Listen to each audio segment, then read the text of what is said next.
So I'm good too. So we're good to go. My name is Tim Damrock, and this is Georgina Speaks, and I'm here with my stated conscience, Martin Nash. He's been my conscience for 40 years. You know what I thought the other day? Remember the other day when I said we've been together for 40 years? I said, "Oh, not as a couple." Yeah. Well, you know, if I was gay, I could do worse. Well,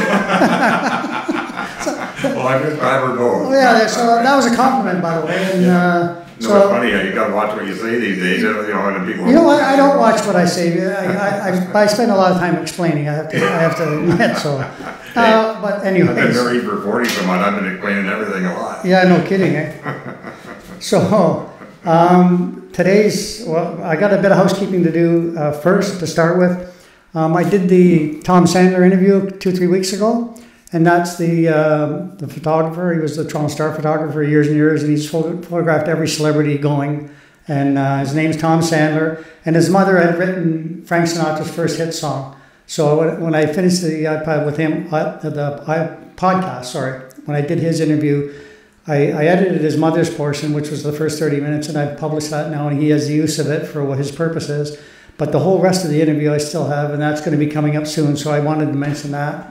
And it's a good one. Yeah, I haven't actually seen any of it, but I will look. And also there's a local agent, Wayne Winch, and I've only known him since he was still on the farm in 1982, I think. I remember him coming in the office talking the day after the barn burnt, remember? Yeah. Yeah, when he punched the headlight out of the fire truck? Yeah. Yeah, a little intense, eh? Yeah, the fire truck didn't move much. Yeah. The reason I'm mentioning is because Wayne Winch and Brenda Bauer, they're a real estate team in town, and they do a promotional calendar in support of charities once a year, and then this year their charity is autism. Oh yeah, good. And their Autism Unplugged is the name of the charity, and they do a lot of good work in the community. I have a list here, and I'd rather read it so I don't get it wrong. And so they help with psychological assessment, social skills groups. They do preschool programming for meals and stuff, and to help with and the after-school program, advocacy and support, and they community partner with people that need assistance in that area. And my personal experience with it is right at the time when the Ford government, and I like to try to avoid politics, but when they cut all the education budgets and everything, autism took a big swipe. Yeah, it took a big hit. Yeah, a huge hit, and it was unfortunate that it got thrown out with the bathwater. You know, and the person that runs that is Robin Constantopoulos. I want to make sure I get that right, and we're hoping to interview her soon. I'd like to in support of. So Wayne's they're doing that calendar, and so if you hear of it, I'm going to post on Georgina Speaks where you can donate. This year they're just going to take advertisers without sponsors, right, and just rely on, because they got called every year. Everybody jumps on board, and we would love to support a local charity.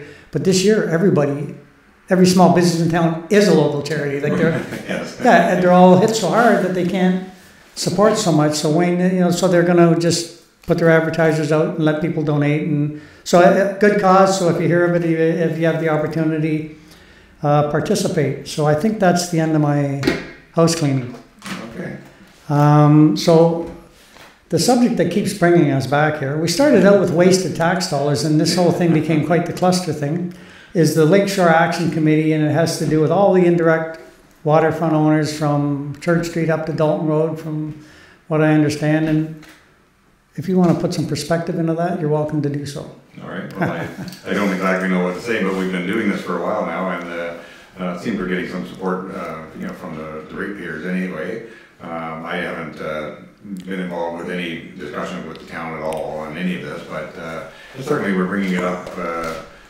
It's been an issue, and we talked about it quite a number of times on the podcast here. So it's just great to continue on, and I think you've been doing a little bit of homework on this. So oh man, I'm going to send that right back to you. Well, that's special. Thank you very much. So anyway, yes, absolutely. There's a few things that have come up. I've been doing my homework on it. Firstly, I would like to say I've had at least 50 people, 50 of the 300 residents so far. They're contacting me all the time. They very much support what it is that we're doing, and I get stopped in the street actually and get thank yous from people, which is kind of nice. Yeah. And and I get offers of money, and I've asked people not to send money. I had a couple of them I had to send it back. Right. Because I don't want to cloud mandates that way. Like if there's an effort developed, okay, we need money for lawsuits or we need money for a specific effort, then okay, we'll campaign or petition for that. But until then, I'll just coordinate with the people who run the chair. So since we last spoke, I filed a complaint against the town lawyer with the integrity commissioner for council and committees. And the reason that he qualifies to have a complaint filed against him is because he accepted an appointment to a committee, in which case it made him subject to the town council and committee's integrity process, and he had a conflict because he was appointed to that committee, the committee, ad hoc committee that the town formed with bylaw, with the express purpose of resolving the differences between council's positions and the residents' positions, the lakefront property owners' positions, and he represents one half of that. Right. So he ought not to have taken a position there. Yeah. And it got worse because what happened was that towards the end, they formed a subcommittee of that committee and actually appointed him as the advisor to the two other people. And he went away with all of their recommendations, charged with the purpose of putting it into actionable recommendations to council. And he came back with none of theirs, threw it all in the garbage, 2 years' work, and put his own recommendation. You remember the day he made the famous proclamation, we own everything and we're going to fence your property off and tear your boathouses? Yeah, you've, I think you posted that on this, or at least a link to it. It's at the Court Reporters getting transcribed right now, that meeting. No, it is. I have to join because so anyway, the integrity, there's a whole host of things that happen around me trying to get that complaint submitted, but it's there now. Officially yesterday, the Integrity Commissioner's Office has the complaint. Right. And notification from the town that they've acknowledged it now, so we have a new date. So that's going ahead, and I sent in all the documentation, and they'll interview, I'm sure, the people from the committees to see what actually happened. For me, whatever the right thing to do is going to be the right thing to do. The law will determine that, and there's a whole process for people's. But what rattles me about it is those people, everybody there has rights. Yeah. They have riparian rights. They have the legitimate expectation that they will be able to continue the exclusive use. As a matter of fact, that all the town's policies say that, right. Including the report to council that started this whole process in 2015 says in there to continue the exclusive use for those people. So they all accepted that the town wanted to resolve things in good faith, and so they turned the will over to that committee. They suspended their rights in favor of that process. So the town thought, great, nobody's going to object. So instead of honoring that, they send Mr. Biggert in there. So he's attending all the meetings. And, they didn't know he was in there as their legal representative, making notes, for the legal challenge later. So instead... So then when it's done, he takes their work and just throws it in the garbage, and he come back with all those recommendations about that we're going to sell it for whatever we want. We're going to, then there's a whole thing about the road allowance, and we can get into that later. Okay, so anyway, so it's the notion that they have a legal right to be heard. It's part of the procedural fairness doctrine. There's a right to be heard, the doctrine of a legitimate expectation. And also, I found one the other day that's come to the forefront in recent years in the law, and that is the person hearing the case has to make the decision. In other words, counsel should have been making those decisions, not the lawyer. Right. And if it's a decision that's coming from a subordinate, it can't be supported. And so that's another principle. And they're right in the procedural fairness doctrines of administrative government. It's not, I didn't make this up. I didn't, pull it out of my ear. Yeah. Anyway, so that's that so far. So I don't know where that's going to go. So go ahead. Well, you were bringing up a thing that just before we started here about the 66-foot road allowance, which is a normal. Oh, yeah. Which is a normal thing in Ontario. I don't maybe in other places as well. And I always remember talking with people when they were buying those properties and saying, listen, I'm not sure what we got here. Right. If we have the road as it is, then we got the road, and then you got some use across the road. And then, but I said, then if you go to the 66-foot road allowance, well, you're swimming by the time you get to anything that you might own. In some cases. Or the town's swimming in the road. So we always made a bit of fun of it. I said, there's no way they can make a 66-foot road allowance along there because it's you're going to need one of those amphibian cars to to drive on the road. Yeah, to drive on the road that doesn't exist. So I said it was always been a funny thing to talk to clients about this waterfront, because it's just like, what do I really mean by that? I always was wishy-washy, because I never knew really what. Well, I've been immersed lately, I can tell you, and so I have come to some conclusions on some of it in my own. I'm trying to get it right, straight in my head, how everybody's looking at it. Mm-hmm. And the truth is, Rusty Russell had it exactly right, and he's the Russell opinion that Mr. Biggert is claiming to rely upon. Right. And he said two things: nobody wins a lawsuit, and nobody would know if it got into a lawsuit. Nobody would know for sure what the outcome would be. Right. But you'd spend hundreds of thousands of dollars for nothing. But he did say if he went to the Crown, the Attorney General of Ontario, he could probably get them to impose a 66-foot road allowance, notwithstanding any of the areas that were identified as 50 feet. He could probably, based on a standard, get the courts to impose 66 feet. Right. Well, great. Now the town has a 66-foot road allowance, just the same as Walter Drive and Sheila and Pasadena, every other one in town. So what are you selling me? You have nothing. You don't own it. You have a road allowance. Well, I would tend to think on a lot of those properties, if you go 66 feet, from the center of the road, right? If that's how that's done, 33 feet from the center. I think if you, I think you're going to go off a cliff on quite a few of them. Some of them, yes. And so they won't even exist. There's nothing to sell, and again, the usage is who has the use on the road. Right. Everybody has the use on the road. Right. But they have established that the people that are across from the road are the ones that have the use of it. So it's still a bit of a dog park.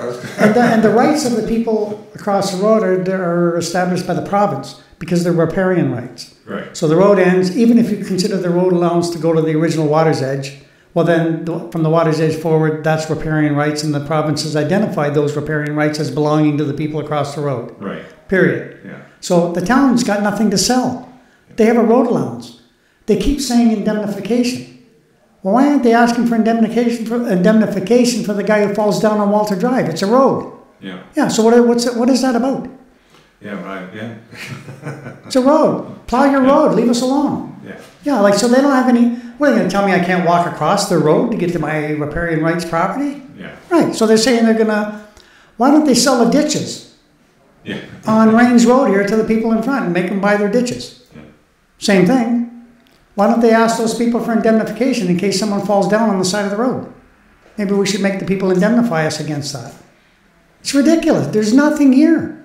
It's a road allowance. Yeah. Everything outside of it has nothing to do with the town. Yeah. Yeah, no view. They're not in charge of the view. No.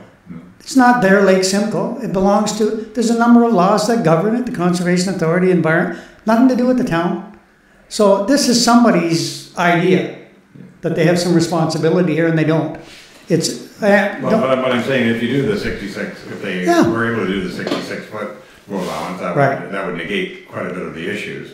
However, as I keep running back to my solution was make it a one-way street. If it is 50 feet wide, it'll take a car and a bike, and people, walk and run along it and drive along it, as they are now. Maybe not as safely with the two-way traffic, and then it becomes a non-issue for everybody, I think. Yeah, and there's nothing. There's just nothing. The town has no business in any of it, other than they have a road. I know I've got something coming up on the screen. What does it say? I don't know. Oh, the iPad backup is failing? I don't know. I don't know. It's still recording, so we should be okay. Okay, here we go. Technical difficulties. I just ran into my first podcast glitch, and to be honest with you, I've been kicking and screaming into the 21st century with this technology, and I think it's okay, so we'll let you know. Yeah. So there is no issues here. It's all a red herring, the town indemnification. What do they need indemnification for a road allowance for? People are allowed to go there. Yeah. People are allowed to walk along the side of the road. The road allowance ends. Beyond that, some of these people have property there that they've reclaimed with the Ministry of Natural Resources permission. Right. That doesn't belong to the town. No. So they own their road allowance. So what are they doing? Why do they care? it just makes me crazy that the town thinks that they can just come in and tell people, well, we own everything based on some retarded principle of, I'm sorry, I apologize for using the word retarded. It's not politically correct, whether it applies or not. It's not nice to say it. But I don't know, it just drives me crazy because they have a road allowance and that's all they have. Bob McLaughlin knew this, so he addressed the issues of, there's another legal principle. Treat it like a road. Yeah, treat it like you do on every other road in Georgina. It's a road. What do? You plow it and you maintain it and you address issues of safety, fencing, which is so here is what I perceive to be this council's big mistake. Past councils recognized all of those rights, all the way back to, and all of the policies that are there today. Rusty Russell participated with McLaughlin. I think Rossi was there at the time, actually. But council, the residents, the lawyers on both sides, Rusty Russell for the town, the lawyers for the residents, they all participated in what was developed as a protocol for addressing these, because there's some honest issues along Lake Drive. But they're no different than any other road. The road ends where it ends. Why are they selling that? Why are they telling people you got to buy that from us? We don't. We're going to go off your road onto our property. Thank you very much. So what is it they're doing? Yeah. Okay, so then this is all just a big bunch of nonsense, and it's not so. So from there. Well, I keep referring back, Tim, to the region who wants a walkway all the way along there, and I guess maybe there's more to that one than we can see. Like on the, maybe we should be talking more to the regional fellow in the town there, and close the whole lake. Involved in that, I don't know the names of everybody anymore. Well, you know what? Yeah. That's the other aspect of it that's pretty dangerous, and that is the mayor sits on the Conservation Authority board, and now the Conservation Authority is telling people, well, we're not going to give you a permit because the town owns that. They're literally telling. I have somebody right now with Ministry of Natural Resources permits to do their work on the portion of it that has to do with the riparian rights. Their rights, they've been granted from the proper authority. That's something the town might want to look into, proper authority, eh? Right. Anyway, so they've been granted those rights. Conservation Authority said, well, we've been informed by the town that they own the property, and they don't. So that's a whole other lawsuit, right. And we're working on that. So the other lawsuit that's relevant is people's riparian rights. Is the town interfering with them or not? And we've been informed that they are. Like this would be considered interfering with that. So speaking about lawsuits, I did want to let everybody know that myself and 7 other people have filed our claims against the town for the diminished value of their property based on the town's and the town lawyer's reckless and irresponsible behavior. To stand up in a council meeting and say, we own everything and we're going to fence it off and tear your boathouses down and kick people off if you don't play ball. I'll tell you, I'll defer to your better judgment on this one. You've been at it for 40-odd years in Georgina. Yeah. Would that affect somebody's value of their property? Well, I would think so. I mean, if you're going to take away, rights have value. I mean, they always do. And it's always somewhat arbitrary, but there's value to them. And that's why courts and judges are there to tell you, what kind of damage that might be. But I certainly think that, the one that I can't even understand is, so someone who has cleared their title, and they actually own, the waterfront there on title, and the person next door, and they're both paying the same taxes, and they're both assessed from impact at the same rate. Yeah. But the town said, well, I own that one over there, but I don't own that one because they certified their title. I mean, that's just a mess anyway, but there's diminished. No, you know what? I know what your problem is there, 100%, I can tell you. You're talking sense. Yeah. That makes total sense. Everybody's property is valued at waterfront property, whether they've got their deed yet or not. Many of the ones along Orchard Beach have. Yeah. Some further up have. And so, I mean, this is not that complicated. The only area that I believe is an honest issue that has to be addressed by the town, some of the original boathouses and those kinds of things were put so close to the road because it was considered 50 feet that they built them closer. Right. And so they effectively could be perceived as being on the town road allowance if you subscribe to the 66 feet. And even that was subject to everybody getting along, the policies that Rusty Russell and the town lawyers and the residents and councils reaffirmed by 10 other councils since then. Right, and so this council is so far out in left field on this, and I believe it's the lawyer that took him down this path, and it's unfortunate because all of this stuff. One thing I did want to address, I think I talked to you about this yesterday, about a resolution. Okay, where are we going with all of this? Right. I think that's important to have something in mind, like as far as much fun as legal wrangling is. Yeah.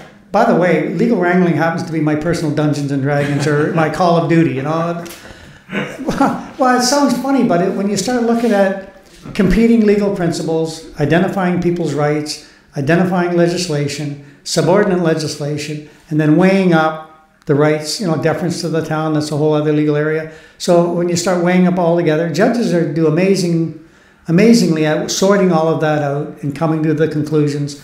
And so, but in order to get one of those judges' decisions, it's a couple $100,000, and usually, and the funniest part about these decisions is the decision that they give you in the end is something you likely knew going in. Yes. Yeah, if you had to just spend some time giving and taking. The old common sense one. Right, it's almost always exactly the common sense one. So my best, what I would prefer to see happen here now, we've filed 8 claims against the town and Andrew Biggert as independent defendants in small claims court, and we've allowed $35,000 per claim, and it's probably worth more. Should be suing for more, but it costs too much in civil court. So this is a way to recoup some money for each of the residents for their wrongdoing and identify their issues and get them before a judge without having to get a mortgage on the house to do it. Right. So, okay, I think we're going to win all the way down the line, but nobody wins, like Rusty Russell said.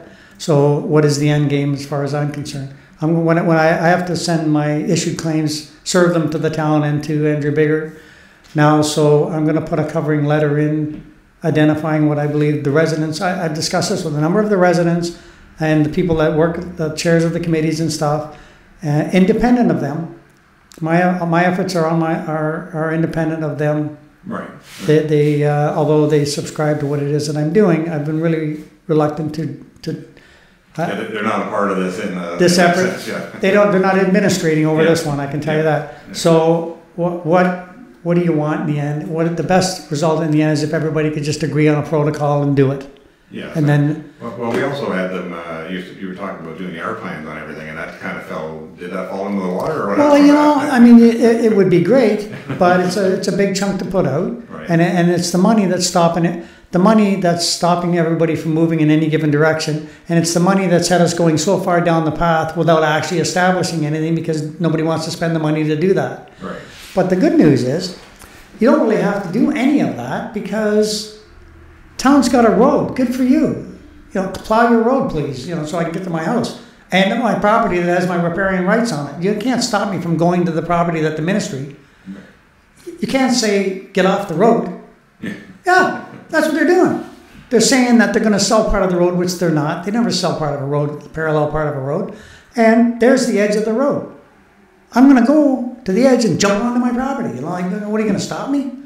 No. So what I believe at this point in time, what I think, talk to the residents, is we're going to ask council and staff to set aside Mr. Biggert's recommendations, to agree to set aside his recommendations, and they can to unaccept them, or whatever the protocol would be, to set those aside, and in order for them to be followed, they would have to be brought forward and presented again. Right. Right. So then we're back to square one, and the point is, if you want to accept, sorry.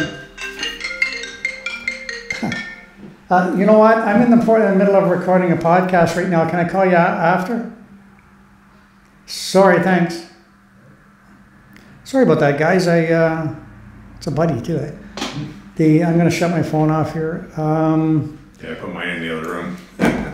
So my mind, yeah. So anyway, where was I at? Well, I think that you're right. If you can set aside the recommendations right. from that lawyer, and then just get everybody at the table again and have a clear idea of what needs to be done here.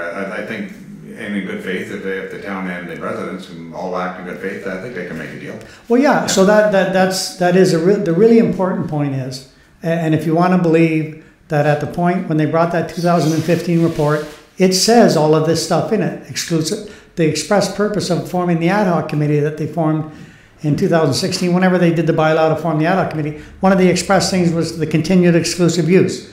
That was the mandate that they were given to identify the issues, blah, blah, blah. So if you want to accept that that was done in good faith and the committee was formed in good faith, and then the people who had extensive rights suspended their rights in favor of that process.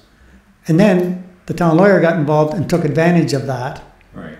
hijacked the whole process. Council ought not to have transferred that responsibility to him. They should have stopped it. And especially when they were in that council chamber last year and he was saying, we own everything and we're going to kick you off your property and tear down your boathouses. That might have been the tip-off. He was in the wrong direction, you know. So anyway, if you accept, so let's get back to there. Let's go back to where they were forming the ad hoc committee. So if council, if the town would give these residents 6 more months, if they'll suspend everything and specifically set the acceptance of those recommendations of the lawyer aside, Right. and acknowledge they have to be brought back to council again before they can be utilized. Right. If they'll do that and then give the residents 6 months, I talked to Ted Garden about this yesterday, and he disagrees with me on many things. And so we always have good arguments about this stuff, but we are all in agreement, and he is in agreement too, that if it ever got to a lawsuit, it would just be a nasty kettle of fish that nobody would really get any satisfaction out of. Right. And that, and he said he'll help me find the mapping and stuff, because what I intend to do over the next 6 months in working with the residents is identify who has rights over what, who thinks that the one in front of their property, where does that end, where, like, the residents will proceed with the good faith effort that they tried to proceed with before they got hijacked. So give us 6 months, we'll come back to the council with a set of recommendations that they can live with and work with. And we'll address the issues of indemnification, which I don't understand because it's a road. What do you want indemnification for? People walking on the road? They got them all over town here. Like, you want indemnification there too? So I know that's an oversimplification, but it's, What's good for the goose. yeah, exactly right. So there's a whole bunch of issues being made of things that don't need a big issue made of them. Right. Like, so, and then also we can identify those areas where there's boathouses actually sitting on the town. Like, we'll come back with a set of recommendations, and if nothing else, a really clear picture of what's involved with each of the properties along there. And Ted Garden was telling me that there's some places where you go and get the aerial mapping and you can get some stuff. And we'll ask people on that to identify, okay, what is it you think you have here? Yeah. So, and at that point, there is a possibility that the council might be able to put the issue to bed forever. Yeah. Based on policy, because there's nothing else. The road's there. People have riparian rights identified by the ministry. And the deeded, not deeded, ownership's not an issue here. The town owns the road. They don't own whatever's outside of it. Ministry might own it. The owner across the road might own it, but the town doesn't. Yeah. They own 66 feet. If that goes into the water, I mean, based on if the water's edge, if they just said, oh, the water's edge, does that mean if the lake went dry, they own Barrie? Yeah. I don't get it. Like, it's a ridiculous, their position is ridiculous, and it's built on red herrings. And indemnification is ridiculous. It's a road allowance. You can't indemnify them against somebody walking on your road, you know? Why should I do that? That's your road. Yeah. And anyway, so that's the goal, is to sit down in advance and agree, give us 6 months and we'll come back. And I'm sure that the residents will agree to that. A number of them have already told me, yeah, that would be great. Let's kickstart this again, try to get it off on the right foot again. And then the stuff that's come up from the past, I think, has to be set aside. Yeah, okay, well, I think that let's see if we can get there after people read some documents.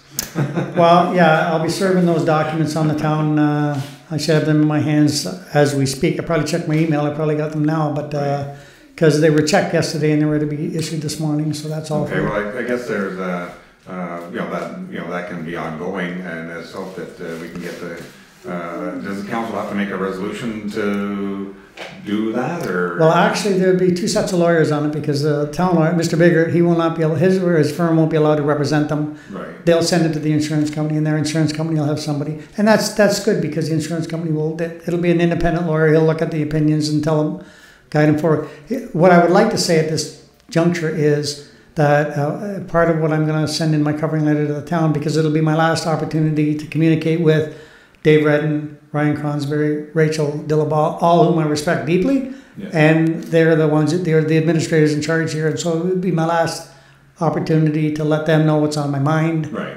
Because after that, the lawyers will be involved. So, right. And so I'm going to ask if they will consider. They don't have to respond. If you almost sound like a divorce lawyer in that one there. Oh yeah, really. I don't want to divorce those people. They're really good to me. Yeah. And once again, just to reaffirm, no matter what happens in all of this, staff in that entire building gets a pass on all of this stuff. Because they're all just waiting for the legislation or direction from council, and they are stuck in the middle, the same as you and me. Yeah. They're just so. I like to be clear about that, because.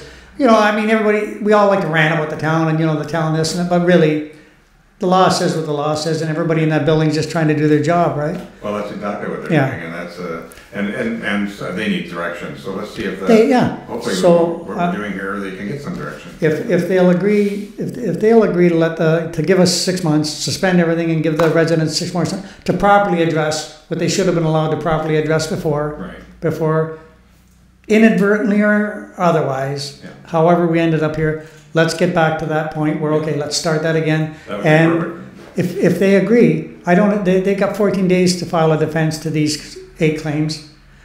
If they agree, then we can agree to suspend that indefinitely until they until we get 6 months. So they have no need to respond if we agree that they don't have to respond.